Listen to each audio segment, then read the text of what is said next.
അപ്പം നമ്മൾ 1 മണിക്കൂർ ഫിഷിൽ മസാലയൊക്കെ ഇട്ട് വെച്ചു. അതെല്ലാം നല്ല സെറ്റായി, നല്ല എരിവും ഉപ്പും ഒക്കെ പിടിച്ചിട്ടുണ്ട് മീനിൽ. അപ്പോൾ നമുക്കിനി മീനിനെ നല്ല അടിപൊളിയായിട്ടൊന്ന് ഫ്രൈ ആക്കിയെടുക്കാം കേട്ടോ.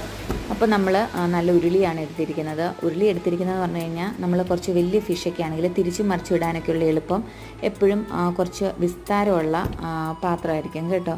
അപ്പോൾ നമ്മൾ എണ്ണ ചൂടായി വന്നപ്പോഴത്തേക്ക് അതിൽ കുറച്ച് കറിവേപ്പില ഇട്ട് കൊടുത്തു. കൂടെ നല്ല വെളുത്തുള്ളി ചതച്ചതൂടെ ചേർത്ത് കൊടുത്തിട്ടുണ്ട് കേട്ടോ. ഈ വെളുത്തുള്ളിയും പിന്നെ കറിവേപ്പിലയൊക്കെ ഇട്ട് കൊടുക്കുമ്പോഴത്തേക്ക് ആ എണ്ണയിലൂടെ ആ ഫ്ലേവറൊക്കെ ഇറങ്ങിയിട്ട് ഫിഷിലൂടെ നന്നായിട്ട് പിടിച്ച് കിട്ടുമ്പോഴത്തേക്ക് നല്ല ടേസ്റ്റ് ആയിരിക്കും കേട്ടോ.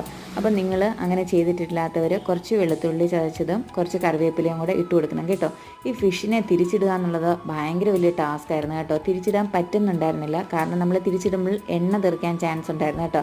പിന്നെ ഒരു വിധത്തിൽ അത് തിരിച്ചിട്ടു, അങ്ങനെ വീഡിയോ എടുക്കാൻ പറ്റിയില്ല. അങ്ങനെ നേരെ ഫിഷ് ഫ്രൈ ആയി പ്ലേറ്റിലെത്തിയിട്ടുണ്ട്.